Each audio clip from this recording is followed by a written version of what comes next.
4월 28일 정치부에 시작합니다. 고 이건희 삼성회장의 유족들이 상속세를 어떻게 내고 유산을 어떻게 사용할지를 오늘 공개했죠. 유족들이 내야 할 상속세는 12조 원이 넘는데 5년간 6번에 걸쳐 본납하기로 했습니다. 이와 함께 이건희 회장의 사재 1조 원을 출연해 감염병 전문 병원을 설립하고 이른바 이건희 컬렉션으로 불렸던 미술품 약 2만 3천 점은 국가에 기증하겠다고 밝혔습니다. 하지만 삼성의 지배 구조를 좌우할 수 있는 주식 분할 계획은 오늘 공개되지 않았는데요. 삼성전자는 유족 간의 이견이 있는 건 아니라는 입장도 밝혔습니다. 신반장 정진석 추기경이 어젯밤 향년 90세로 선종했는데요. 각계에서 추모가 이어지고 있죠. 네, 정추경의 빈소가 있는 서울 명동성당에는 아침 일찍부터 추모의 발길이 이어졌습니다. 네. 장례는 5월 1일까지 5일장으로 진행이 되고요. 문재인 대통령은 SNS를 통해서 추기경님의 정신을 기억하겠다, 영원한 평화의 안식을 누리소서라고 애도의 뜻을 표했습니다. 네, 정말 마지막까지 모든 것을 다 주고 떠난 그런 삶이었죠. 유 반장, 민주당 당대표를 뽑기 위한 투표가 오늘 시작된 거죠? 네, 오늘 당대표와 최고위원 선출을 위한 대의원 그리고 권리당원의 온라인 투표가 시작이 됐습니다. 네. 3명의 당대표 후보는 모두 승리를 자신하고 있는데요. 아, 그래요? 네, 판세가 그만큼 팽팽하다는 겁니다. 어제 마지막 TV 토론에서도 신경전이 뜨거웠습니다. 네, 좋습니다. 오늘 준비한 소식 많습니다. 들어가서 본격적으로 정치부의 예문을 열겠습니다.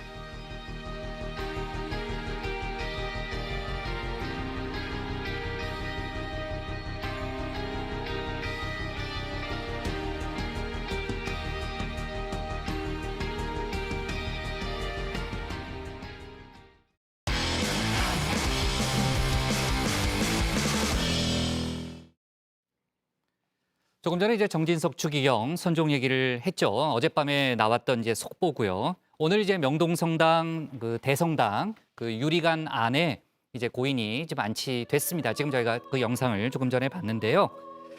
지금 그 추모 행렬 이어지고 있고 조금 전에 신반장이 문재인 대통령이 또 SNS를 통해서 이제 애도의 뜻을 표했다는 그런 얘기를 했습니다. 정진석 추기경의 마지막 그 말씀도 이제 공개가 됐죠. 모든 분들에게 감사드립니다. 또 항상 행복하세요라는 그런 말이었고요. 아까 제가 이제 모든 거를 다 주고 떠났다 이런 얘기를 했는데 장기 기증 서약에 따라서 이제 본인의 각막을 또 기증을 했죠. 그리고 이제 이미 이제 지난 3월인가요? 3월이죠. 3월에 이제 본인의 통장에 남아 있던 돈을 그 무료 급식소 등에 이미 다 지원을 했다고 하고요. 그 이후에 이제 조금 더 이제 들어온 돈이 있기 때문에 지금 현재 한 800만 원 정도가 남아 있는데 이 돈은 의료진에게 사용해 달라라는 그런 얘기를 했다고 합니다. 아까 제가 이제 문재인 대통령 얘기도 했는데 지금 정치권에서도 뭐 애도의 뭐 물결 지금 이어지고 있는 상황이죠. 네, 문재인 대통령을 비롯해서 이제 여야를 가리지 않고 한 목소리로 이제 애도의 목소리가 나왔는데요. 윤호중 민주당 원내대표는 아침 회의에서 특히 가톨릭의 사회적 책임을 강조해 오셨던 분이라면서 삶으로 보여주신 교훈을 가슴 깊이 새기면서 추기경님의 명복을 빈다라고 했습니다. 또 여권의 대선 주자들이죠. 이재명 경기도지사와 정세균 전 국무총리도 입장을 밝혔고요. 이낙연 전 대표는 오늘 오후에 직접 명동성당을 찾아서 조문을 했습니다. 국민의힘은 배준영 대변인의 이름의 논평이 나왔는데요. 헌신과 희생, 사랑과 나눔의 정신으로 대한민국의 역사를 함께 하신 분이다. 성직사로서의 맑은 소신, 학자로서의 밝은 지혜를 일러주시고 가신 큰 별빛이었다. 이렇게 애도를 했습니다. 또 야권의 대선 주자인 원희룡 제주지사도 SNS에 추기경님의 뜻을 마음에 새기면서 국민이 슬퍼하지 않는 나라, 다음 세대가 행복한 나라로 나아가겠다. 이렇게 밝혔습니다. 네, 항상 행복하세요라는 또 이제 마지막 말씀 기억이 나네요. 자, 좋습니다. 이제 청와대 발제 시작을 하겠습니다. 백신 관련한 얘기를 좀 이어갈 텐데요. 다음 달 5일부터 국내에서 코로나 백신 접종을 완료한 사람은 해외에서 국내로 입국하거나 확진자와 접촉했더라도 2주 자가격리 의무가 면제됩니다. 이런 혜택 등을 통해서 접종률을 보다 빠르게 끌어올리겠다는 거죠. 외국 상황을 보면은 성인 절반 이상이 1차 접종을 마친 미국은 야외에서 마스크 착용을 하지 않아도 된다는 새 지침을 발표했습니다. 반면 인도에서는 하루 30만 명이 넘는 확진자가 쏟아지고 있는 상황인데요. 코로나 관련 소식을 신혜원 반장이 정리해봤습니다.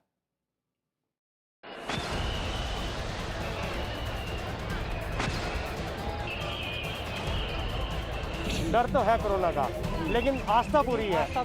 आस्था पूरी है।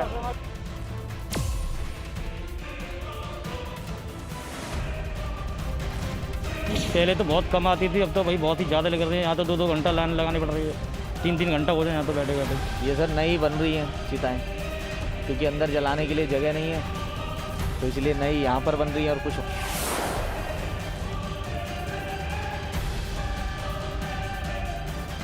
These raging fires will continue all day and through the evening. One of the most heartbreaking scenes I witnessed was when a 27-year-old was picking up the ashes of his 49-year-old mother. His brother is still in hospital recovering from COVID-19. 아비규환이 실제한다면 바로 이 장면일까요? 병원에는 환자와 시체가 한데 뒤섞이고 화장터엔 불길이 끊이질 않고 있습니다.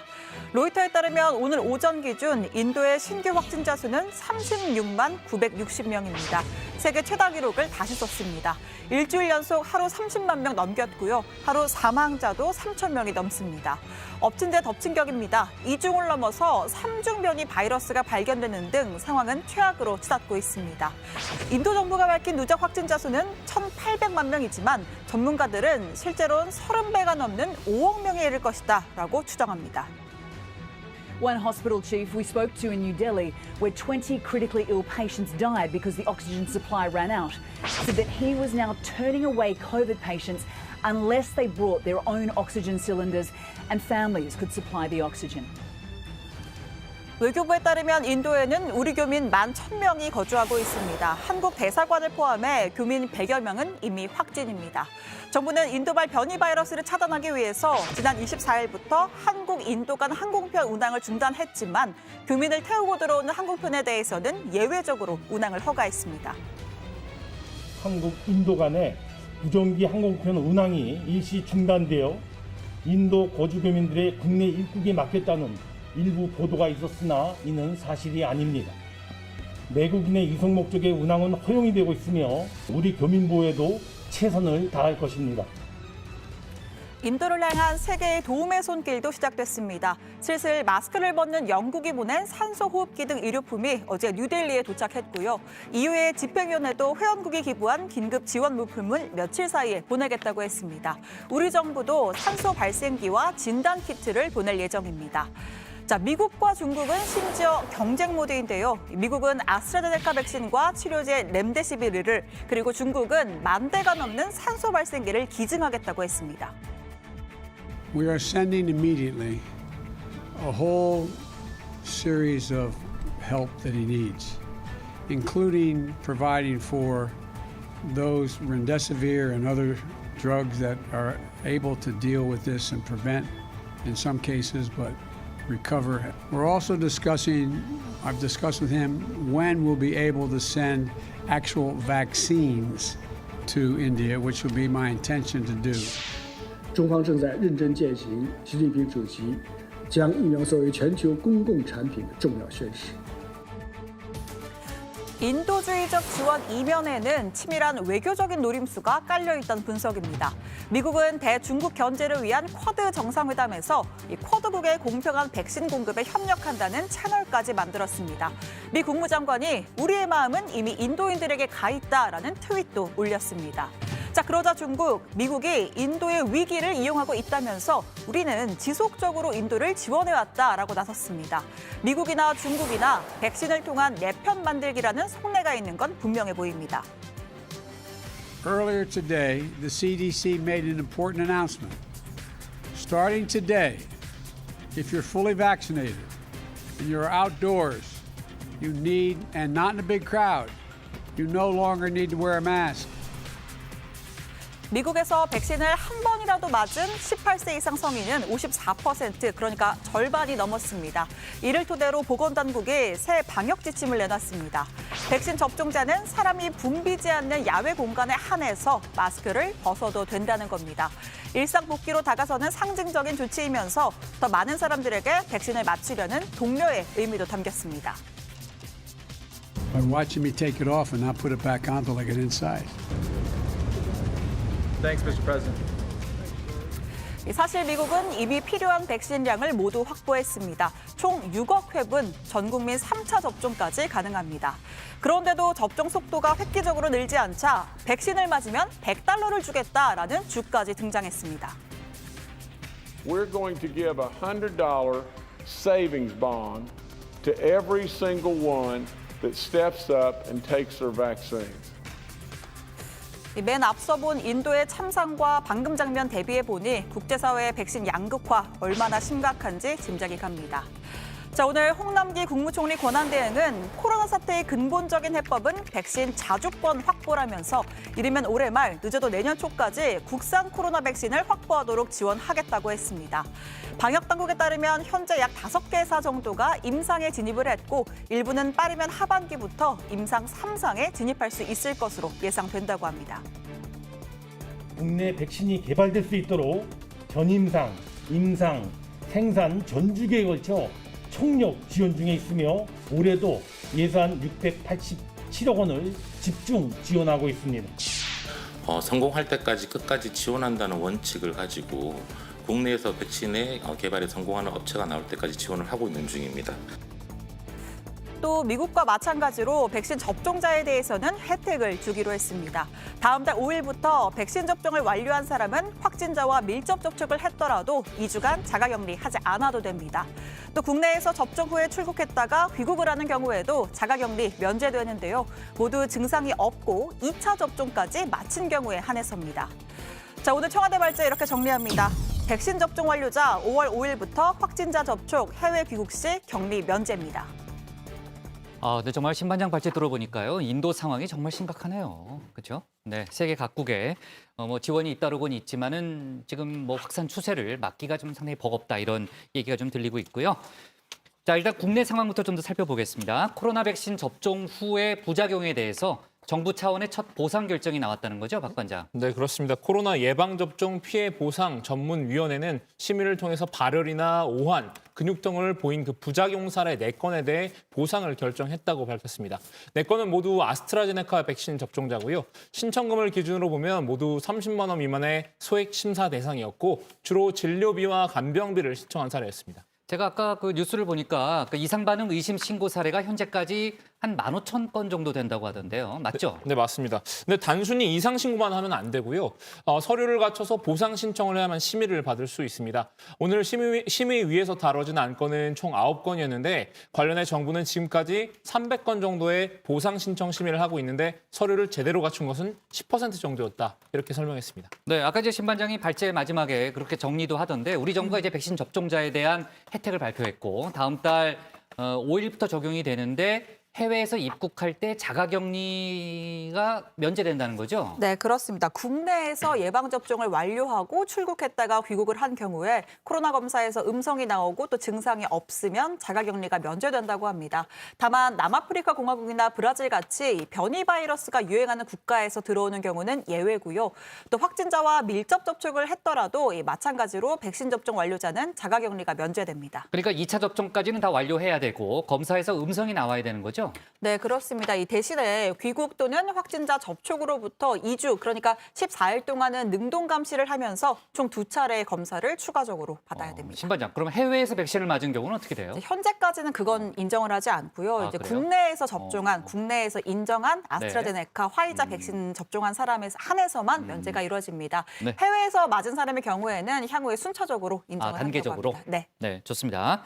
자, 그 지난주죠. 문재인 대통령이 퇴직한 청와대 참모 4명과 관저에서 만찬을 가졌는데 이를 두고 이제 5인 이상 사적 모임 금지라는 그런 좀 민원이 제기가 됐어요. 그러니까 방역 수칙을 위반했다 이런 민원이었는데 방역 당국이 사적 모임으로 볼 수 없다 이런 유권 해석을 내린 거죠. 네, 그렇습니다. 문 대통령은 지난 19일 청와대 관저에서 최근 청와대 인사개편으로 교체된 최재성 전 정무수석, 윤창열 전 사회수석, 강민석 전 대변인 그리고 김영식 전 법무비서관과 만찬을 가졌습니다. 이를 두고 명백한 5인 모임 금지 위반이라는 민원이 제기가 돼서 논란이 커졌는데요. 방역당국은 국정 운영에 대한 의견 청취나 메시 전달 등 대통령의 고유 업무 수행을 위한 목적의 모임으로 사적 모임이 아니라는 해석을 내렸습니다. 국정 전반에 대한 의견 수렴이나 혹은 이를 통한 당부사항 전달 같은 것들은 아마 대통령의 업무 수행에 필요한 업무일 겁니다. 이런 성격의 모임들을 사적 모임으로 해석하기에는 사적 모임이라고 하는 그 해석의 범주에 포함되지 않을 것이라고 판단합니다. 제가 관련 지침을 좀 찾아봤는데요. 5인 이상 사적 모임 금지 조치에 9가지 적용 예외 사례가 있습니다. 아, 정부 지침이에요? 네. 그 가운데 네. 네 번째, 공무 및 기업의 필수 경영 활동에 있는데요. 방역 당국은 논란이 된 대통령 만찬이 이에 해당한다고 본 듯합니다. 보통 이제 정부나 기업의 공식 행사 중에 그 오찬이나 만찬을 겸한 회의나 간담회가 있잖아요. 그러면 그것도 예외에 포함되는 거예요, 위반자? 네, 바로 그 부분이 이번에 논란의 핵심인데요. 아, 그래요? 예, 네. 해당 지침의 핵심을 짚은 거예요? 네, 역시 네. 국장 핵심을 네. 짚으셨고요. FAQ 그러니까 질의응답 항목을 제가 살펴봤더니 회사에서 업무 미팅이나 회의 후에 식사를 하러 가도 되는 건가요? 라는 질문이 있는데 정부가 답도 달아놨습니다. 회사에서의 업무 미팅은 기업의 필수 경영 활동이지만 회의 이후의 식사는 사적 모임에 해당해서 불가하다고 돼 있습니다. 뒤풀이 성격의 식사는 5명 이상이면 할 수 없다는 것이 정부의 가이드라인인 건데요. 방역 당국은 회식과 만찬의 차이를 구분하는 근거가 무엇이냐라는 질문에는 이렇게 답했습니다. 현재 기업 공공기관 등에 대해 저희가 이런 문의를 받았을 때에는 목적성과 형식성을 갖춰달라고 요청을 하고 있습니다. 회식 같은 이 즉흥적인 어떤 친목의 모임들이 아니고 공적 목적을 위한 진행 과정들이 함께 결부되어 있을 것을 지켜줄 것을 요청하고 있습니다. 그러니까 이제 방역 당국의 설명 그리고 반장들의 얘기를 들어보면은 회의를 겸한 공무 성격의 식사는 5명이 넘어도 가능하고 또 회의 후의 식사는 5인 규정을 적용받는다. 이렇게 이해하면 되겠네요. 네, 역시 정확하게 이해를 하셨는데요. 놀리는 것 같은데요. 네. 그런데 다만 현장에서는 적용하는 기준이 모호하다 이런 의견들이 나오고 있습니다. 좀 더 구체적인 기준이 필요하다는 건데요. 정치권에서는 야권의 질타가 이어졌습니다. 국민의힘은 문재인 정부는 공무원에게 사적 모임과 회식 금지 권고를 내리면서 불시 현장 점검 등을 하겠다고 엄포를 놓았다면서 술자리에 만찬이 공무라는 것은 대통령으로서 특권을 주장하는 것이라고 했습니다. 네. 그리고 군이 오늘 육군 훈련소 등 일부 부대에 이제 코로나 관련해서 과잉 방역 논란이 최근에 일었었잖아요. 공식 사과를 했다는 거죠. 네, 역시 국장 정확히 알고 계신데요. 그만해요. 네, 그만해요. 최근 불거진 논란 때문이죠. 충남 논산에 있는 육군 훈련소 상황이라면서 온라인상에 올라온 글입니다. 입소한 지 열흘이 지나서야 샤워를 할 수 있다면서 몸에 두드러기가 났다고 호소하는데요. 댓글로는 일주일 동안 양치를 못해 말 한마디 못했다거나 훈련소가 아니라 수용소 같다는 반응들이 줄을 이었습니다. 네, 유 반장 때는 그래도 괜찮았는데 박 반장이 또 얘기하니까 기분이 좀 안 좋아지네. 네, 좋아요. 농담이고요. 방역 때문에 그러니까 제한이 있었다는 거죠, 박 반장. 네, 입소 후 한 달 훈련 기간 동안 2차례 코로나19 검사를 받는데 각각 이상 없다는 결과가 나올 때까지 양치, 세수, 샤워 등의 제한이 있습니다. 원칙적으로는 첫 번째 검사에서 음성이 확인돼야만 양치나 세수, 샤워를 할 수 있는데 화장실 사용도 제한이 있었다고 합니다. 그래서 뭐 3일 동안 화장실을 못 갔다 뭐 이런 글도 맞아요. 있었고요. 맞아요. 예, 뿐만 네. 아니라 이제 급식, 부실 급식도 논란이 됐습니다. 그렇죠. 이 소셜 미디어에 한눈에 보기에도 좀 부실해 보이는 일회용 도시락 급식 사진과 함께 제가 복마크 때 한번 했었어요. 네, 맞습니다. 이 휴대전화도 반납하고 TV도 없고 밥은 이런 식인데 이제 뭐 감빵이랑 뭐가 다르냐, 휴가 다녀온 게 죄인가요? 라고 항의하는 격리장병의 글이 또 올라왔습니다. 관련해서 또 오늘 서 국방부 장관이 공식 사과 입장을 밝혔습니다. 최근 일부 부대에서 코로나19 확산 방지를 위한 조치 과정 중에 발생한 격리장병의 급식 부실, 열악한 시설 제공, 입영장정 기본권 보장 미흡 등 국민 여러분께 큰 심려를 끼쳐드리게 되어 국방부 장관으로서 무거운 책임을 통감하고 송구하다는 말씀을 드립니다. 최단 기간 내에 부모님의 마음과 또 국민의 눈높이에 맞춰 격리장병의 생활 여건 개선해 나가겠습니다. 네, 남영신 육군참모총장도 일련의 사태에 대한 책임을 통감한다면서 전후반 각지에서 이 대한민국 육군을 위해 헌신하는 장병들에 대한 진심 어린 위로와 자녀를 군에 보내주신 국민들에게 송구하다라는 입장을 밝혔습니다. 네. 오늘 발표된 이제 코로나 확진자가 700명대잖아요. 지금 아직 좀 잦아들지 않고 있는 그런 4차 대유행이 우려되는 상황인데, 자, 아무튼 여러 가지 좀 상황 빨리 좀 좋아져야 할 텐데 큰일입니다. 청와대 발제 이렇게 정리하겠습니다. 백신 접종 완료자 확진자 접촉 입국 시 자가격리 면제로 제목을 잡겠습니다. 다음은 유정아 반장의 발제를 들어보겠습니다.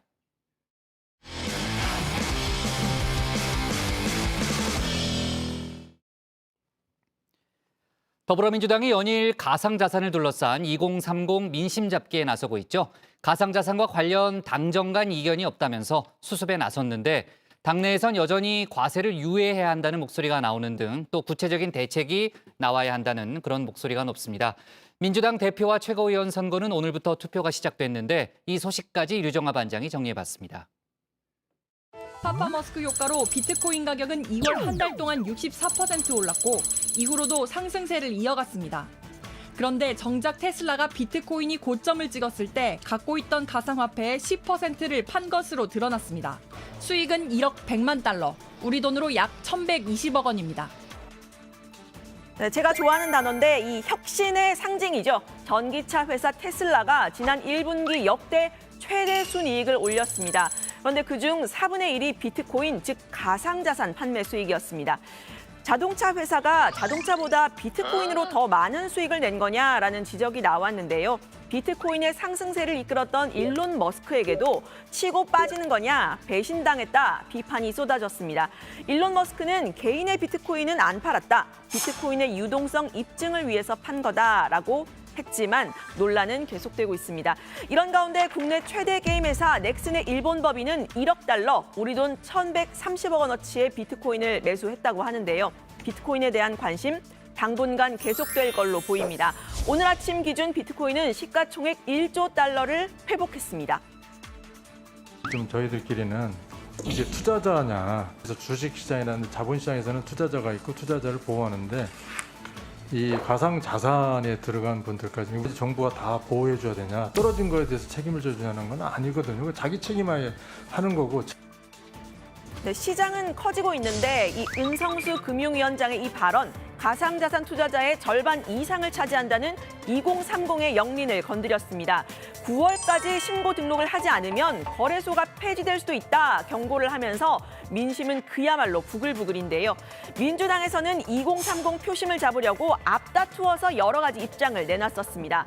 그런데 오히려 당정 간의 의견이 정리되지 않아서 혼란스럽다 지적이 나왔습니다. 민주당은 오늘 가상자산과 관련한 당정 간의 이견이 없다면서 진화에 나섰는데요. 홍익표 정책위 의장입니다. 일단 용어부터 가상화폐가 아니라 가상자산으로 통일을 했다고 했습니다. 어제 홍남기 경제부총리 가상자산이라는 단어를 공식화했죠. 저는 커런시가 아니라고 생각하고 G20에서는 일단 커런시라는 용어를 안 씁니다. 지금은 버추얼 어셋이라고 그래가지고 경제적 가치가 있는 자산이죠. 네, 당장은 지불 수단으로 사용이 어려운 만큼 화폐를 대체하는 것으로 인식이 되면은 안 되고 또 경제적인 가치가 있으니 시장에서 거래되는 자산으로 봐야 한다 이렇게 설명을 한 겁니다. 홍익표 정책위 의장도 가상자산이란 단어 사용했습니다. 새로운 투자 수단으로서 가상자산이 활용되면서 가상자산 시장 참여자들을 위한 세심한 정책적 접근의 필요성도 커지고 있습니다. 특히 불법 다단계 거래, 자금 세탁, 투자 사기 등의 불법 행위 엄단을 통한 투자자에 대한 보호가 매우 중요하며 시장의 투명성과 거래의 안정성을 확보하기 위한 노력이 필요한 때입니다. 네, 당정은 투자자를 보호해야 한다는 데도 의견 일치를 봤다고 했습니다. 시장을 투명하고 안전하게 만들겠다는 거죠. 예정대로 내년 1월부터 세금을 부과하겠다고도 했는데요. 내년 1월 1일부터 기타 소득으로 과세가 되는데요.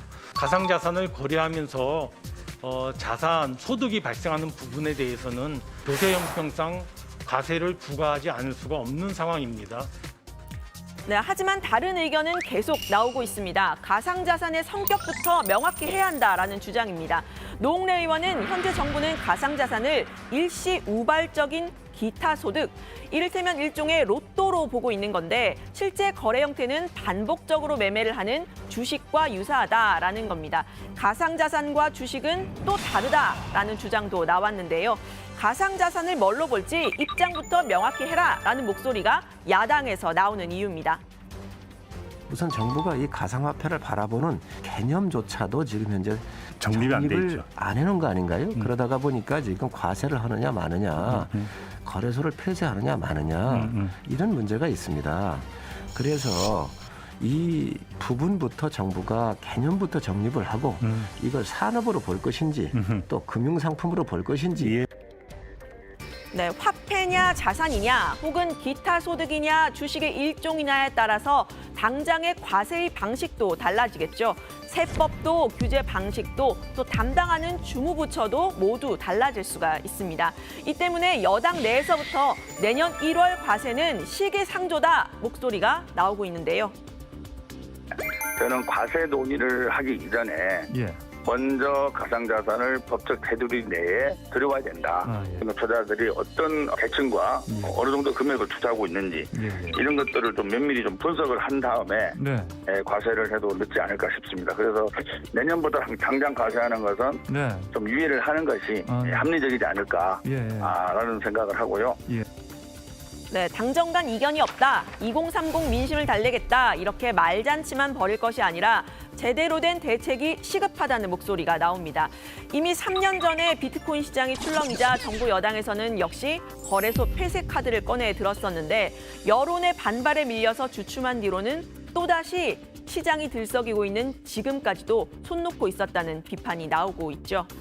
이번에는 나흘 앞으로 다가온 민주당 전당대회 얘기 짚고 가겠습니다. 오늘부터 민주당 전당대회 투표가 시작이 됩니다. 대의원과 권리당원의 투표는 내일까지, 그리고 일반 당원과 국민 여론조사는 내일과 모레 이틀간인데요. 앞서 송영길 후보에 대해서 홍영표, 우원식 후보가 협공을 하고 있다 소식 여러 차례 전해드렸었죠. 당대표 선거에 세 번째 도전 중인 송 후보가 인지도를 무기로 해서 대의원과 국민 여론조사에서 앞서가고 있다는 분석이 나오기 때문일 텐데요. 변화를 앞세운 송 후보, 문재인 정부도 변해야 성공한다 페이스북에 썼습니다. 지난 저희들의 잘못으로 인한 서울시장 보궐선거 송구스럽게 생각합니다. 죄송합니다. 민심의 목소리를 들었습니다. 저희들이 변하겠습니다. 무능한 개혁, 내로남불을 벗어던지고 유능한 개혁, 언행일치의 민주당을 만들어 가겠습니다. 네, 변수는 투표 비중의 40%를 차지하는 이 권리당원의 표심입니다. 이른바 여권 내 강성 지지층, 친문 세력의 표심이 어디로 향하느냐인데요. 친문 핵심으로 꼽히는 홍영표 후보는 기자회견을 열고 단결을 강조했습니다. 권리당원을 콕 집어서 지지를 호소했습니다. 우리에게는 174명의 의원이 있습니다. 그리고 전국에 80만 명의 열정적인 당원들이 함께하고 있습니다. 하나가 된다면, 하나만 된다면 문재인 정부 성공과 대선 승리 못할 것이 없습니다. 네, 당내에서는 역시 친문으로 꼽히는 윤호중 원내대표가 이미 선출됐기 때문에 당대표와 원내대표, 투톱이 모두 친문 세력이 집권하는 데 대한 견제의 목소리가 나옵니다. 민생을 내세운 우원식 대표, 당을 쇄신하는 동시에 내부를 챙기겠다 했습니다. 민주당의 경쟁 상대는 국민의힘이 아니라 과거의 민주당입니다. 과거의 민주당의 잘못된 것들 하나하나 드러내겠습니다. 우리의 눈높이는 국민보다 더 낮게 엄격하게 혁신하겠습니다. 잘못된 것은 제 식구 감싸기 절대로 없도록 하겠습니다. 기득권과의 싸움에서 절대로 물러나지 않고 우리의 내부 철저히 챙기겠습니다. 네, 관련 소식 들어가서 더 이야기를 해보고요. 오늘 발제는 이렇게 정리합니다. 가상화폐 아닌 가상자산, 당정 간 이견 없다. 과세부터 투자자 보호까지 대책 마련 시급. 자, 국회 소식부터 좀 짚어볼게요. 오늘부터 이제 청문 정국이 시작이 됐는데 오늘은 천대엽 대법관 후보자에 대한 인사청문회가 열렸죠? 네, 그렇습니다. 오늘 천 후보자 청문회가 열렸고요. 인사청문 심사 보고서도 오후 4시 40분쯤 여야의 합의로 채택이 됐습니다. 천 후보자의 발언 직접 들어보시죠. 다수의 부당한 편견으로부터 고통받고 법원 외에는 의지할 곳 없는 사회적 약자와 소수자의 피난처인 사법부의 역할도 잊지 않겠습니다. 네, 천 후보자에 대해서는 야권에서도 좀 호의적이었습니다. 유일하게 불거졌었던 지방세 과태료 체납에 대한 허위 답변 논란에 대해서는 천 후보자가 바로 송구하다, 사실을 알았더라면 다르게 답변했을 것이다 이렇게 사과를 했고요. 천 후보자가 신고한 재산은 2억 7,388만 원으로 고위법관 144명 가운데 꼴찌였습니다. 네, 오늘 바로 인사청문 보고서까지 채택이 됐군요. 네. 그러면은 청문회에서는 아무 논란이 없었어요, 류반장? 그렇지는 않습니다. 야당 의원들은 천 천 후보자의 청문회에서 김명수 대법원장을 문제 삼았는데요. 임성근 부장판사의 사표 수리를 둘러싼 김 대법원장의 거짓말이 사법부에 대한 신뢰를 떨어뜨렸다고 공세를 폈습니다. 천 후보자는 탄핵을 이유로 사표 수리를 거부한 건 아주 예외적인 사유다라고 본다면서도 답변에서는 좀 신중한 모습을 보였습니다. 대법원장을 찾아와서 사표를 제출합니다. 그런데 대법원장이 탄핵을 이유로 사표 수리를 거부했습니다. 이것이 통상적인 사안은 아주 예외적인 사안이죠. 예, 아주 예외적인 사유인 것은 맞는 것 사유죠. 같습니다. 뭐 예외적인 사정은 맞지만 또 제가 재판을 오랫동안 한 경험을 봐서는 여러 가지 또 다른 사정들이 또 있을 수 있기 때문에 그런 일반적인 말씀밖에는 제가 이 자리에서는 드릴 수가 없을 것 같습니다. 자극적인 말도 나왔는데요. 국민의힘 정동만 의원은 친문 무죄, 반문 유죄라는 말 들어보았느냐면서 조국 전 법무부 장관 사건 등이 우연의 일치처럼 같은 재판부에 배당됐다고 꼬집었습니다. 전주의 의원도 사법농단 의혹에 대해 유죄 심증을 밝힌 재판부는 유임되고 무죄 심증을 개진한 재판부는 교체됐다면서 후보자는 윗사람 말이 아니라 법과 양심에 따라야 한다고 주장했습니다. 네. 자, 그러니까 뭐 대법관 후보 본인보다도 김명수 대법원장 관련한 부분에서 이제 많이 여야가 부딪혔군요. 자, 민주당 대표 선거 투표가 오늘부터 시작이 됐는데 어제 이제 밤에 마지막 토론이 열렸잖아요. 강하게 부딪혔죠, 조 반장. 네, 주로 부동산 정책을 놓고 좀 논쟁을 벌였는데요. 당 대표가 되면 부동산 정책 결정에 중요한 역할을 하게 되기 때문에 입장이 매우 중요합니다. 전반적으로 송영길 후보 대 홍영표, 우원식 후보로 갈리는 모습이었는데요. 세 후보 모두 종부세 완화에 대해선 반대했지만 송영길 후보는 결이 좀 달랐습니다. 현행 9억을 유지하되 연령과 보유기간에 따른 공제 범위를 조정하자 이렇게 주장을 했습니다. 한편 우 후보가 종부세를 두고 홍 후보의 말이 바뀌었다 이렇게 공격하기도 했는데요.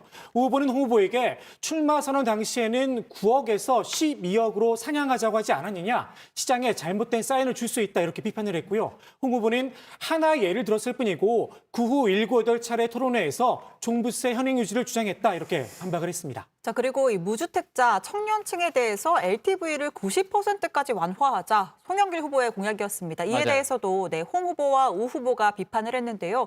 집값 안정 기조를 저해할 수 있다는 겁니다. 다만 어느 정도의 대출 규제 완화에 대해서는 공감대를 같이 했습니다. 어제 토론회에서 당원 당규 재개정 문제에 대해서도 공방이 있었죠, 조 반장. 네, 그렇습니다. 이번 재보선 참패 직후 초선 의원들이 지적했던 문제인데요. 규책 사유가 있으면 후보를 안 낸다는 당원 당규를 무리하게 고쳐서 후보를 낸 데 대한 비판이 있었습니다. 당시 당원 당규 개정을 주도했던 우원식 후보에 대해서 송영길 후보가 입장을 물은 겁니다. 직접 들어보시죠. 귀책 사유가 있이 이 보궐선거가 발생했을 경우는 후보를 내지 않겠다. 네. 이 당헌을 그때 혁신안으로 통과시킨 주역 중에 한 분이었습니다. 다시 당헌 당규를 그대로 복귀해야 된다고 생각하십니까? 아니면 이번에 우리가 후보를 낸 것에 대해서는 불가피했다고 생각하십니까? 참 난감한 일입니다. 저는 사실은 서울시장 선거를 출마할까 하는 그런 검토도 좀 했었는데 그 당원 당규를 만드는 장본인 중에 한 사람이기 때문에 나는 그렇게 하면 안 되겠다 이렇게 생각을 하고 그 일을 하지 않았죠. 서울시장 선거와 같은 큰 선거까지 적용될 거는 생각을 잘 못했습니다. 지금 들어보니까 우원식 후보가 서울시장 선거 출마를 검토했었다 이런 얘기를 또 추가로 꺼냈네요. 네, 그렇습니다. 우 후보는 그때는 부정부패를 책임져야 한다는 생각이었는데 서울시장 선거 같은 큰 선거가 있을지는 몰랐다 이런 취지로 말을 했습니다.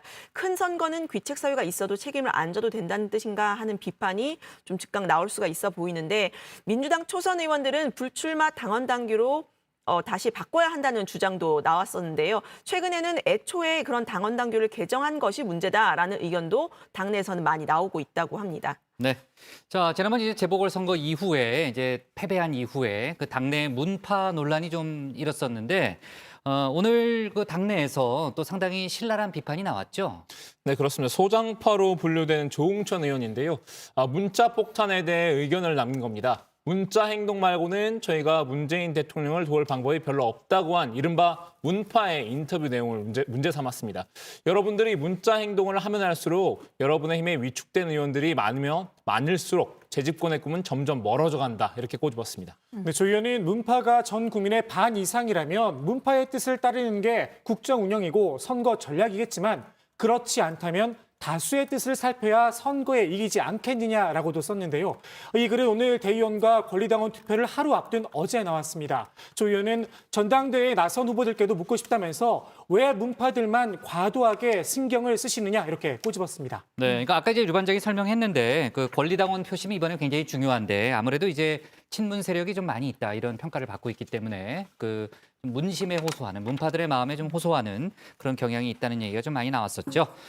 자, 그리고 오늘 그 아까 이제 류반장이 발제에서 가상자산 관련한 이제 정부 여당의 입장을 좀 설명했죠. 뭐 이견도 있다 이런 얘기도 했었는데 야권 의원 중에서도 입장을 낸 사람이 있죠. 네, 무소속 홍준표 의원입니다. 일단 홍 의원은 비트코인 거래를 불법으로 몰고 가면서 이에 과세를 하겠다는 건 또 무슨 경우냐 라면서 이 가상자산 과세 입장에 반대 입장 분명히 했습니다. 그러면서 2030 표심을 좀 겨냥하는 발언도 했는데요. 탈출구 없는 청년들이 돌파구로 택한 비트코인을 불법으로 몰아간다면 블록체인 기반 신기술이 모두 사장되고 퇴장되는 시대의 역행이 될지 모른다라고 했습니다. 그러면서 갖은 가렴죽으로 국민들은 증세에 씨름하고 있는 지금 신기술마저 불법으로 치부해버린다면 이 나라의 미래는 없다라고도 주장했습니다. 네, 류반장. 네, 당권 주자 중에서도 과세 유예 주장이 나왔는데요. 오원식 후보입니다. 오 후보는 가상화폐를 지금 화폐로 보지 않는다. 그런데 거기에 세금을 부과하는 건 그것 자체가 문제라면서 가상화폐에 대한 규정을 분명하게 하는 게 먼저라고 했습니다. 네, 딴짓했죠. 아, 예. 잠깐 생각했어요? 말을 곱씹고 있었습니다. 아, 그래요? 네. 알았습니다. 자, 부동산과 가상자산을 둘러싼 여러 가지 이제 그 좀 혼선이 있다 이런 얘기를 어제 했는데 지금 이제 민주당 내에서는 이제 의견을 모아가는 과정이다 이렇게 설명을 하고 있지만 아무튼 이제 속보가 좀 많이 나오고 있으니까 류반장이 좀 잘 좀 챙겨주고요. 오늘 발제 이렇게 정리하겠습니다. 가상화폐 아닌 가상자산 당정 간 이견 없다 했지만 과세부터 투자자 보호까지 대책 마련 시급으로 제목을 잡겠습니다. 다음은 박준호 반장의 발제를 들어보겠습니다.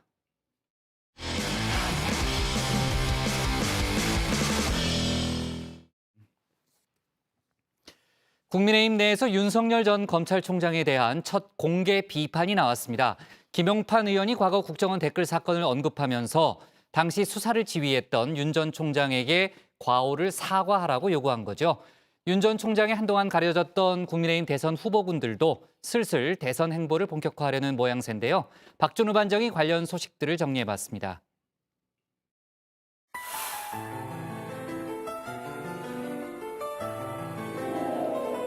지난달 토론 사표를 던진 윤석열 씨. 9번 도전 끝에 들어간 회사였지만 떠나올 때 미련은 없었다. 저는 우리 사회가 오랜 세월 쌓아올린 상식과 정의가 무너지는 것을 더 이상 지켜보고 있기 어렵습니다. 검찰에서의 제 역할은 지금 이제까지입니다. 지금은 인생 2막을 위해 또 다시 연필을 들었다. 외부 활동도 줄이고 한 달 넘게 공부 삼매경이다. 석열이 요새 매일 공부만 해요.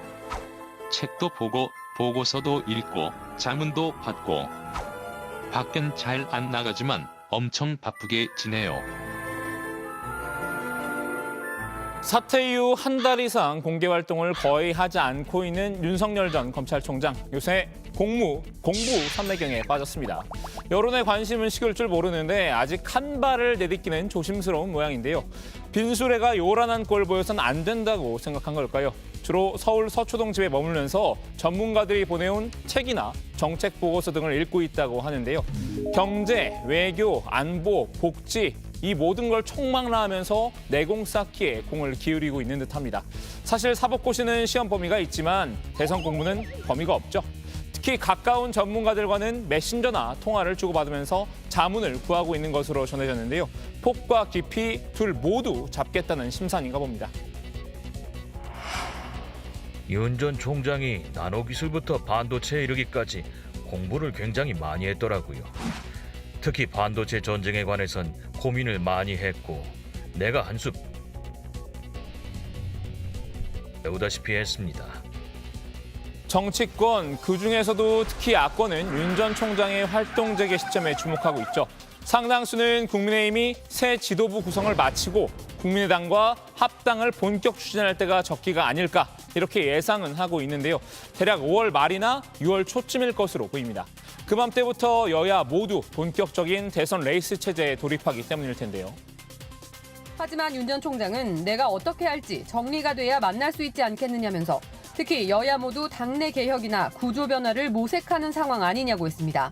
4.7 재보궐선거 이후 여야의 상황을 예의주시하면서 어느 쪽으로 어떻게 결합을 할지 생각을 정리 중이란 뜻으로 해석됩니다.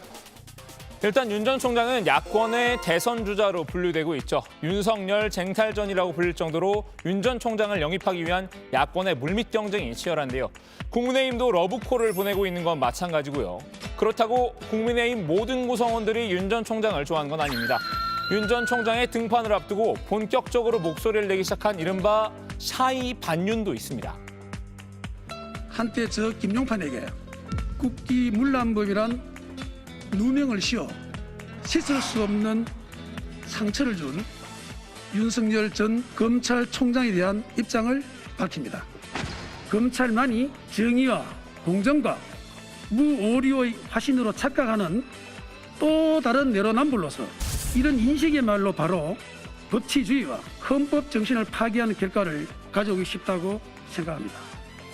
지난 2013년 이른바 국정원 댓글 사건에 연루돼 재판을 받았던 김용판 국민의힘 의원입니다. 김 의원과 윤 전 총장의 악연을 잠시 살펴보면요.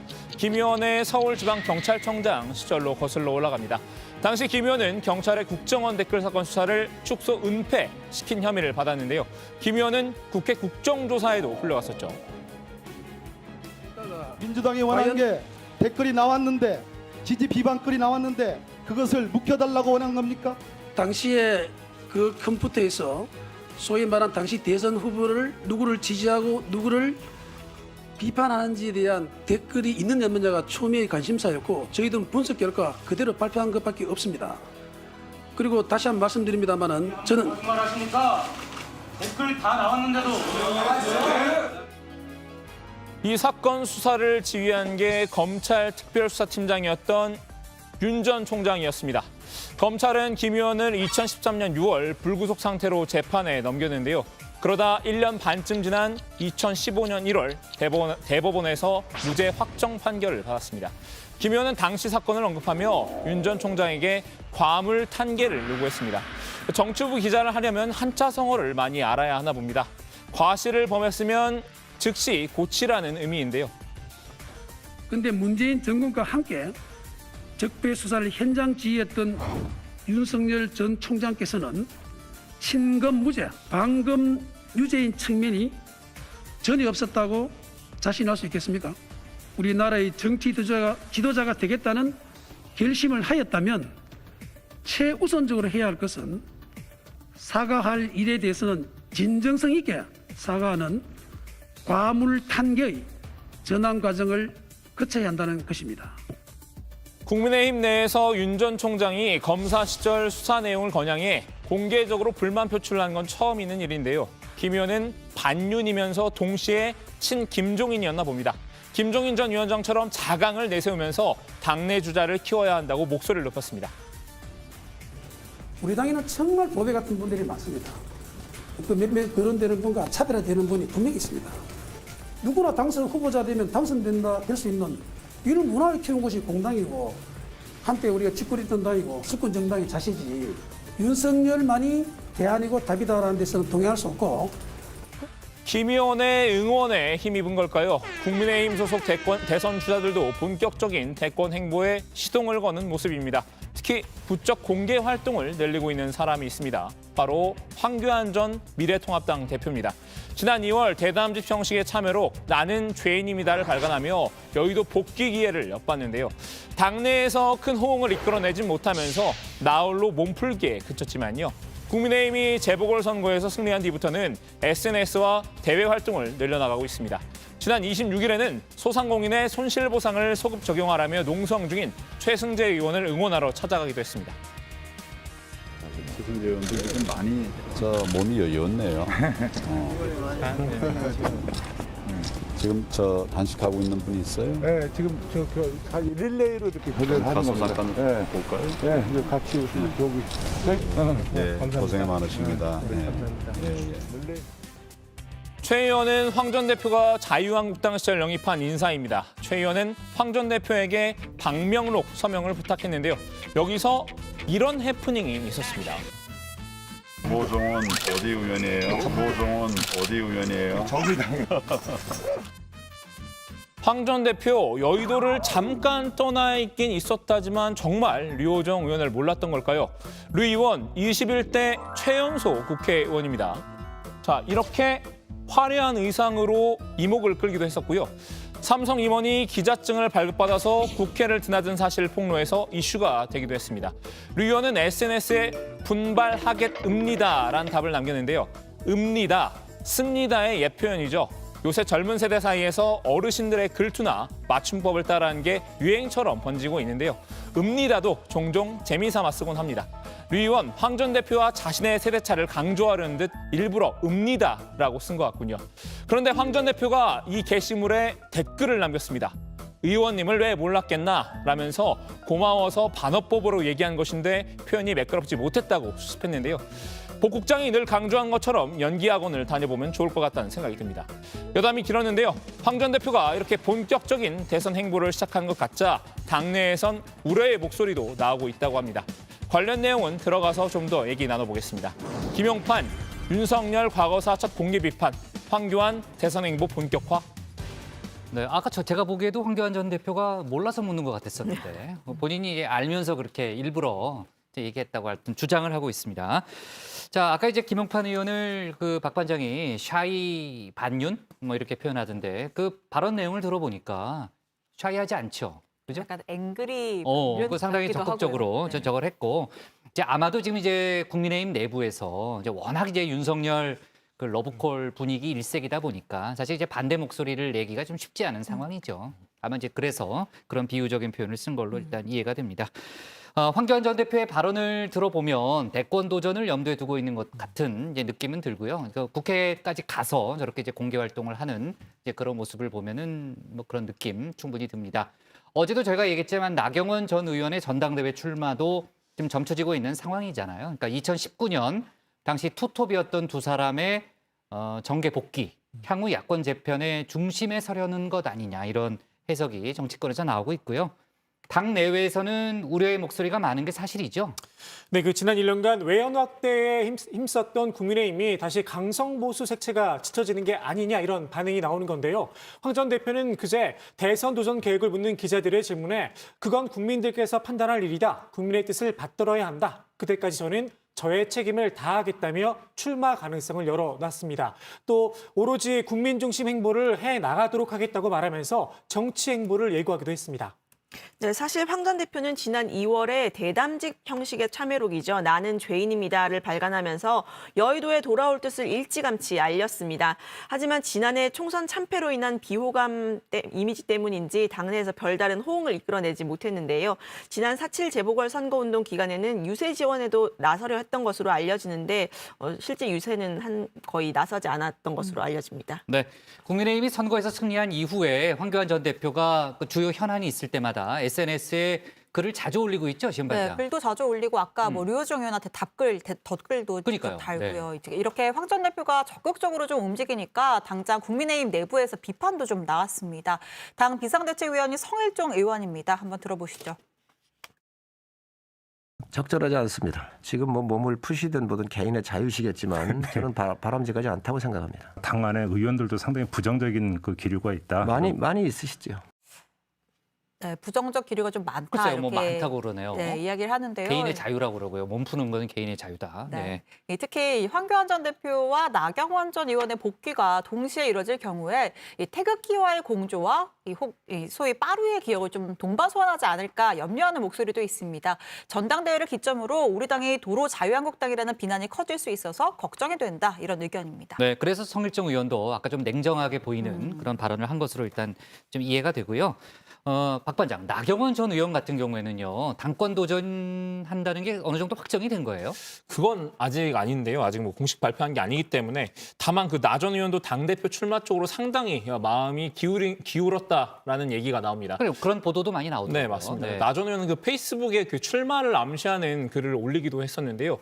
공수처법 패스트트랙 폭력 사태로 재판을 받고 돌아왔다면서 민주당의 무서운 폭력을 고발하고자 내가 국민들에게 그 빠루를 들어 보여드리자 고약한 가짜 프레임이 시작됐다. 마치 내가 빠루를 휘두른 것처럼 가짜 낙인을 찍기 시작했다. 이렇게 썼습니다. 자신의 강경한 이미지를 문제 삼는 이들의 주장을 반박하기 위한 것으로 보입니다. 네. 자, 뭐 황교안, 나경원 그 뭐 두 사람의 정치 재개에 대해서 장내에서 이제 복잡한 그런 이제 심경을 밝히고 있는데 좀 긍정적으로 힘을 싣는 여론도 있어요. 오늘 그 당대표 선거에 나선 조혜진 의원의 발언을 들어보면 좀 그렇죠. 네, 그렇습니다. 국민의힘 당대표에 도전하는 조혜진 의원이 오늘 입장을 밝힌 건데요. 나 전 의원에 대해서 내년 정권 교체를 위해 당대표로 나오든 대선 후보로 나오든 선거를 이끌어가는 역할을 하든 무슨 역할이든 반드시 해야 한다고 말을 했습니다. 그래야 당과 국민을 위해 일정한 기여가 되는 것이고 그럴 때 본인이 다음 꿈을 펼쳐가는 데도 도움이 될 거다 이렇게 강조를 했는데요. 황 전 대표의 복귀 움직임에 대해서도 반기는 모습을 보였습니다. 한번 들어보시죠. 지금 우리 당에 대해서는 우리 당하고 그동안에 이게 그 거리를 두어왔던 중도 계층 또 심지어 뭐 진보층 일부도 우리 당과 같이 어떻게든 연대해가지고 내년 정권 교체하자는 마당에 우리 당에 인연이 있었던 분들은 무조건 힘을 모아야죠. 저는 총력 체제를 만들어야 된다고 봅니다. 그래요? 그런 측면에서 황교안 대표께서도 정치 재개 움직임이 있다는 말씀을 들었는데 저는 그건 무슨 사심을 가지고 한다고 생각하지 않습니다. 내년 선거가 그만큼 중요하고 역사적으로 중요하고 자, 근데 이제 안철수 국민의당 대표도 대선 출마를 고민해야 한다. 이것도 무슨 맥락이에요? 그러니까 안철수 대표가 지난 서울시장 출마했을 때 대선에 좀 선을 긋는 발언을 했었잖아요. 그렇죠. 관련해서 네. 이제 진행자가 질문을 한 겁니다. 자, 이에 대해서 조혜진 의원이 안 대표도 대선 출마에 대해서 열어놓고 고민을 좀 해야 한다라고 답변을 한 겁니다. 또 본인이 고민해서 결단한 문제이고 민심이 어떻게 받아들이냐에 따른 것이다라면서도 이 정권 교체를 바라는 모든 사람의 에너지를 하나로 모으는 데 의미가 있고 또 도움이 된다고 생각한다라고 했습니다. 국민의힘과 국민의당 합당 관련 얘기를 좀 짚어보면요. 주호영 당대표 권한대행이 어제 이제 국민의당이 합당을 결정했잖아요. 그것과 관련해서 오늘 입장을 내놓은 게 있죠, 류 반장. 네, 주호영 대행은 안철수 국민의당 대표와 빠르면 오늘, 늦어도 내일 중에는 만날 수 있을 것이라고 말을 했는데요. 아직 만났다는 소식은 아직 들어오지 않고 있습니다. 박 반장이 좀 취재하겠죠. 네. 합당에 영향을 미치는 주요 변수를 점검해 본 결과 지분, 재산 문제, 직원 교육, 고용 승계 문제 등 특별한 문제는 없는 것으로 알고 있다고 설명을 했는데요. 구체적인 부분까지 살펴본 겁니다. 흡수 합당을 하면 빨리 진행할 수 있을 것이라고 말했습니다. 한번 들어보시죠. 흡수합당은 당명을 어느 한쪽 당명을 그대로 유지한 채 하는 겁니다. 그것은 빠르면 3일 안에도 할 수 있는 겁니다. 그 승인은 전국위원회에서 하게 되는데 전국위원회는 3일 여유를 두고 소집한다고 돼 있기 때문에 국민의당이 그런 방식을 받아들이면 바로 할 수 있는 것이고 신설합당은 당명, 로고, 그다음에 정강정책을 바꾸는 것인데 그것은 당명을 어떻게 할 것인지 로고를 어떻게 할 것인지는 상당한 시간이 필요하지 않습니까? 네, 국민의당은 앞서 원칙 있는 통합을 주장했었죠. 흡수합당은 안 된다는 뜻을 밝힌 건데요. 주대행은 만약 그런 방식을 고집한다면 우리 당의 전당대회를 마치고 난 후 새 지도부가 논의하게 될 것이라고 내다봤습니다. 30일에 인수인계가 되기 때문에 후임 원내대표가 당대표 권한대행 자격으로 그 문제를 추진할 것이다. 이렇게 덧붙였습니다. 김종인 전 비대위원장이 최근에 그렇게 얘기했잖아요. 주호영 대행이 안철수 대표와 작당을 했다 이런 얘기를 했고 부분적으로는 이제 주호영 대행이 해명을 한 게 있지만 오늘 구체적인 설명을 또 추가로 내놨죠. 네, 주호영 대행이 그런 일이 없으니까 억울하다. 우리 당 후보가 서울시장에 당선되는 게 제 업적이 되기도 하는데 내가 왜 그랬겠느냐 이렇게 구체적으로 좀 반박했습니다. 이어서 들어보시죠. 다만 안철수 대표를 디스하거나 비판하지 말아달라는 요구를 의원들이나 당원들로부터 많이 받았습니다. 그 뜻을 한두 번 전했고 그다음에 여론조사 방법과 관련해서 오세훈 후보가 저에게 이렇게 합의했으니까 이걸 좀 받아들여 달라고 말씀드려 달라는 오 후보의 부탁으로 제가 말씀을 한 일이 있는데 아마 그런 부분을 오해하실 수 있었다고 봅니다. 주대행은 김 전 위원장에 대해서 문재인 정권의 잘못, 나라가 잘못되는 것에 대해서 아주 비분관계에 계시고 그것을 바로잡기 위해 저희 비대위에도 참석하셨다라고 했다고 하면서 그것의 연장선상에서 나라가 잘 되게 하는 일, 민주당의 집권 연장을 막는 일에 힘을 합치고 앞장서실 것으로 생각한다라고도 덧붙였습니다. 네, 주대행은 이달 30일을 끝으로 원내대표에서 물러나는데요. 당대표 출마 여부에 대해서는 원내대표 임무 수행 중 딴 생각은 하지 않겠다고 수차례 말씀드렸다면서 끝나고 나면 지휘와 상의해서 거취를 정하려고 한다고 답했습니다. 네. 자, 주호영 대행과 이제 안철수 대표가 오늘이나 내일 만난다니까 아까도 얘기했지만 박 반장이 정치부회 끝난 다음에 좀 잘 좀 취재를 좀 해보고요. 마스크는 잘 쓰고 다녀요. 알겠습니다. 알았죠? 네. 자, 좋습니다. 오늘 야당 발제 이렇게 정리하겠습니다. 김용판, 윤석열 향해 과거사 사과해야 첫 공개 비판. 황교안 대전도전 본격화로 제목을 잡겠습니다. 다음은 조익신 반장의 발제를 들어보겠습니다.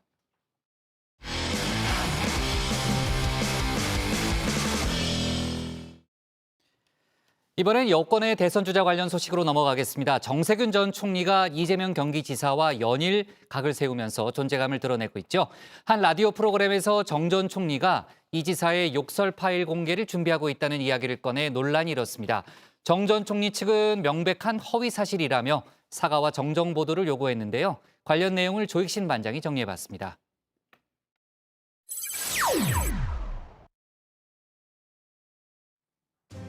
미스터 스마일이란 별명이 무색할 정도로 요즘 파이터 본능을 뽐내고 있죠.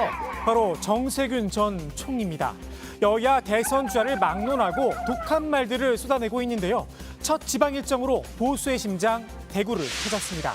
정치적 고향인 호남을 뒤로 하고 말입니다. 방역사령관 정세균, 그 이미지를 처음 만든 곳이 바로 대구였죠. 아주 비장한 각오를 하고 내려갔죠. 어떤 경우에도 부한과 같은 상황을 만들어서는 안 되겠다. 그래서 내가 몸을 던져서라도 이걸 막아내야 되겠다고 하는 그런 비장한 심정으로 제가 대구로 향했죠. 정 전 총리는 의성 정시에 안동에서 군생활을 했고 또 처가도 포항이라면서 영남과의 남다른 인연도 강조했는데요. 전 전 총리가 찾은 대구는 윤석열 전 검찰총장에게도 의미가 각별한 곳이죠. 제가 몇 년 전에 어려웠던 시기에 한 2년간 저를 또 따뜻하게 품어줬던 이 고장입니다. 그래서 떠나고 5년 만에 왔더니 정말 이 감회가 특별하고 고향에 온 것 같은 그런 느낌입니다. 윤 전 총장에 대한 날선 비평, 대구에서도 예외는 아니었습니다.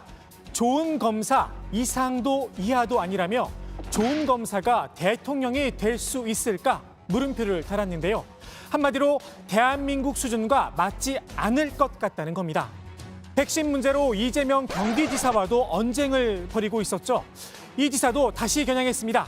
러시아산 백신 도입을 주장한 배경엔 정치적 의도가 있는 것 같다고 지적을 했습니다. 정부에 이야기하면 될 일을 왜 청와대나 언론에 이야기를 하냐는 겁니다. 그것도 야당 출신도 아니고 여당 도지사가 말입니다. 이 지사가 말한 다름, 전 전 총리의 눈엔 차별화 공세로 보였던 모양입니다. 전 전 총리는 싸움꾼 복면도 숨기지 않았습니다. 본인에겐 파이팅 스핏이 있다며 정치인이 회피하기만 하면 소신 없고 눈치 없는 사람처럼 보인다는 겁니다. 이 지사에 대해서도 최소한만 가능한 거다 여유를 보였는데요.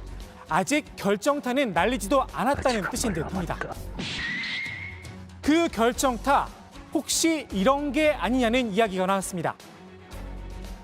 정세균 후보 측에서는 이번에 제대로 한번 이재명하고 각을 세우자. 그래서 옛날에 형수한테 욕했던 거 육성으로 다 틀어버려서 그냥 흠집 내겠다. 이런 식의 생각도 하고 있다라고 건너 전해들었습니다. 정 전 총리 측은 명백한 허위 사실이다 발끈했습니다. 욕설 문제는 어디까지나 이 지사의 개인사라는 겁니다. 정치적으로 이용할 어떤 계획도 없다 이렇게 밝혔는데요. 정 전 총리 측은 해당 프로그램의 공식적인 사과와 정정 보도를 요구했습니다.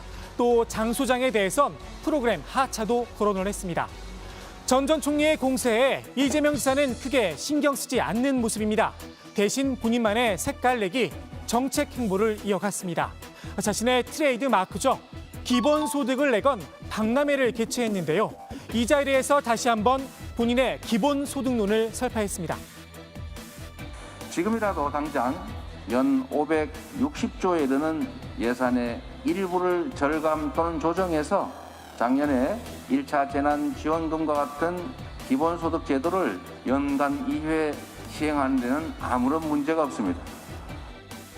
이 지사는 기본소득 외에 새로운 키워드도 내놨습니다. 바로 공정입니다. 다음 달 출범할 이 지사의 싱크탱크 이름이 대한민국 성장과 공정 포럼이기도 하죠. 이 지사의 첫 공정 시리즈 바로 공정 벌금입니다. 원래 이름은 재산비례 벌금제였는데요. 국내인 유니스 의원과 재산이냐 소득이냐 거짓말이냐 독해력 문제냐 공방을 벌이다. 이 지사가 뭐로 가도 서울만 가면 된다며 내놓은 대안이 바로 공정 벌금입니다. 이 공방 아직 끝나지 않았는데요. 윤 의원은 이런 질문을 던졌습니다. 전기세나 수도세도 재산이나 소득에 비례해야 하느냐면서 재난지원금은 선별 지원에 반대해 놓고 왜 유독 벌금만 선별이냐는 겁니다. 이 지사의 보편 지원 주장엔 나름의 데이터가 있긴 했었죠. 비교를 해보니까 1차 지원을 하고 난 다음에는 저소득층의 소득이 더 많이 늘어났고요. 2차 지원한 후에는 보니까 고소득자들의 소득이 더 많이 늘고 저소득자의 소득이 더 줄어들었다는 거예요. 일부에선 이런 지적도 나옵니다. 공정이란 관점에서 벌금은 부차적인 문제라는 겁니다. 합당한 방식으로 돈을 벌고 그에 맞는 정확한 세금 징수가 먼저 이루어져야 한다는 건데요. 기준이 재산이든 소득이든 투명하지 못한 게 우리나라의 현실이죠. 근본적인 문제부터 해결을 해야 한다는 주장입니다. 이재명 지사의 거침없는 대선 행보, 다른 도백들 입장에선 조금 부러웠나 봅니다. 여기저기서 자천타천으로 출마설이 흘러나옵니다. 100% 기정사실이라고 할 수는 없지만 일단 충남 도민, 충청인의 목소리를 좀 잘 듣고 있다 말씀드리고요. 만약 충청인 여러분께서 좀 그 다른 큰 일을 해봐라 라고 명령하신다면 대략 한 5월 중순 전후가 아닐까 그렇게 생각하고 있습니다. 우리 강원도가 분단의 질곡도 가지고 있기도 하지만 인구 3%의 또 질곡도 같이 가지고 있습니다. 이것을 제가 과연 돌파해낼 수 있는지에 대해서도 저 스스로 좀 확신이 없고 해서 아직은 출마하라는 사람보다는 불출마 선언을 하라는 분들이 더 많습니다. 그래서 대선 도전이야 각자의 선택입니다. 다만 도정의 소홀함은 없어야겠죠. 누군가는 소를 키워야 하니까요.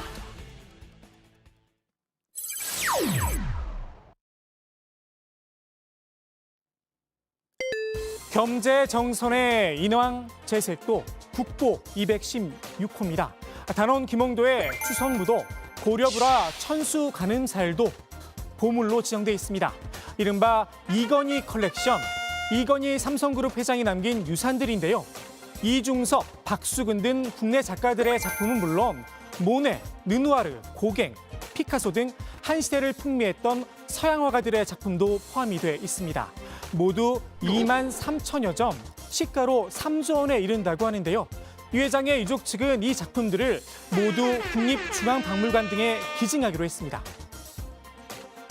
국가지정 문화재 및 예술적 사료적 가치가 높은 주요 미술품의 대규모 국가 기증은 사실상 국내에서 최초이며 이는 해외에서도 그 유래를 찾아보기 어려울 정도의 기증 사례로 기록될 것입니다. 이번 기증을 통해 국가의 문화 자산은 더욱 풍부해졌습니다. 이를 기반으로 미술 등 지속 가능한 문화예술 생태계를 조성하고 관광 인프라와 연계한 시장 활성화에도 기여를 할 수 있도록 하겠습니다. 1조 원에 이르는 사회 환원도 약속했습니다. 감염병 전문병원 설립과 백신, 치료제 개발에 7천억 원, 그리고 소아암과 희귀질환 어린이 지원에 3천억 원을 사용하기로 했습니다. 기증한 미술품들과 1조 원의 사회환원을 제외하고도 유 회장이 남긴 재산은 상당합니다. 삼성 관련 주식과 부동산을 포함해 25조 원이 넘을 걸로 추정이 되는데요. 상속세만 12조 원에 이른다고 합니다. 유족 측은 5년에 걸쳐 6차례 분납하기로 했습니다. 관심은 이 회장의 주식이 어떻게 분할되느냐인데요. 구체적인 분할 계획은 공개하지 않았습니다. 일부에서는 유족 측의 기부와 환원을 높게 평가하며 이재용 삼성전자 부회장을 사면해야 하는 것 아니냐 목소리가 나옵니다. 하지만 정부에선 사면론에 선을 긋고 있죠. 전에도 말씀드렸듯이 엄정한 법 집행을 담당하고 있는 법무부 장관으로서는 고려한 바 없습니다. 청와대에서도 이 부회장의 사면에 대해선 논의한 적도 검토할 계획도 없다고 못 박았습니다. 민주당도 같은 입장입니다. 윤호중 원내대표는 경제 영역으로만 판단할 사안이 아니다 일축을 했는데요. 이 부회장의 사면 문제는 전직 대통령 박근혜 씨와 연결돼 있다는 겁니다. 사실 상속세는 상속을 받았으면 대한민국 국민 누구나 내야 하는 세금입니다. 미술품 기증은 무척 고마운 일이지만 상속세를 줄여주는 효과도 무시할 수는 없습니다. 그리고 1조 원 규모의 사회 환원. 사실 13년 전 이 회장이 경영 일선에서 물러나겠다고 선언하며 약속한 사항이었습니다. 당시 차명재산 문제로 특검의 수사를 받았었죠. 그때 기사를 찾아보니 삼성 차명계좌 2조 공익에 쓴다 이렇게 제목이 돼 있습니다. 이 약속 13년 만에 지킨 겁니다. 더욱이 이재용 부회장이 편법 승계를 하며 입힌 손실은 논외입니다. 먼저 삼성물산의 주주들은 적어도 한 주에서 지금 재판에서 지금까지 나온 거에 한 1만 원 정도의 피해를 받고 지금 저희 뭐 참여연대 같은 데 추정해 본 건 한 2만 원 정도는 이제 피해를 본 것으로 돼 있어요. 한 주당. 그러면 삼성물산 주주들이 일단 막대한 피해를 본 거 아니겠습니까? 거기다 국민연금이 또 제일 중요한 주주였어요. 국민연금이라는 건 우리 국민들이 노후 자금을 맡겨놓는 데 아니에요. 그럼 국민연금이 지금 한 8천억에서 한 1조 이상의 지금 피해를 본 거로 돼 있는데 결국 우리 국민들이 그 노후 자금에서 1조 정도의 피해를 지금 본 것이거든요. 오늘 국회 발제 이렇게 정리합니다. 13년 만에 사회환원 약속 지킨 이건희, 이재용 사면, 박근혜 씨와 연결된 문제. 네, 이재명 경기지사와 정세균 전 총리 사이의 논쟁 계속 이어지고 있는 상황인데요. 지난번에 이제 정세균 전 총리가 그 이재명 지사를 가리켜서 중대본 회의에 잘 나오지 않아서 백신 문제를 잘 모른다라는 취지로 발언을 했잖아요. 이 지사가 오늘 입장을 내놓은 게 있죠? 네, 그렇습니다. 이재명 지사는 경기도지사의 시간 1시간은 1,380만 시간의 가치가 있다면서 1,380만 도민의 삶을 개선하기 위해 더 효율적이고 급한 곳에 그 시간을 쓴 것으로 이해해 주시면 좋겠다고 맞받아쳤습니다. 그러면서 정 전 총리의 공격을 크게 신경 쓰지 않는다고 말했는데요. 권투 경기는 상대를 때려야 하는 것이고 경쟁에서 자신이 더 낫다는 점을 설득하기 위해 상대를 때리는 건 당연한 일이라는 겁니다. 본인이 더 역량이 있다고 말하려고 했던 것 중 일부일 뿐 저를 공격하려고 했겠냐면서 반문하기도 했습니다. 일각에서는 이제 허경영 국가혁명당 총재랑 비교하면서 포퓰리스트다 이런 표현도 쓰는데 관련한 입장도 내놨죠. 네, 이재명 지사가 국민들이 포퓰리스트에 놀아날 정도라면 공중부양하는 그분 허경영 대표가 옛날에 대통령이 됐어야 한다라면서 국민이 불합리한 정치인을 맹목적으로 따른 만큼 수준이 낮지 않다라고 반박했습니다. 또 윤석열 전 총장에 대한 평가도 내놨는데요. 나름의 뚜렷한 원칙을 갖고 형사사법에서 과거 행위를 처벌하는 일을 잘했다. 그 점을 국민들이 높게 보는 것 같다. 이렇게 긍정평가를 했습니다. 네. 자, 좋습니다. 이상직 의원이 이제 구속됐다는 소식 이제 오늘 아침에 나온 속보기도 했죠. 자, 오늘 국회 발제 이렇게 제목을 잡겠습니다. 정세균, 이재명 욕설 파일 준비, 허위, 이재명 기본이어 이번엔 공정으로 제목을 잡겠습니다.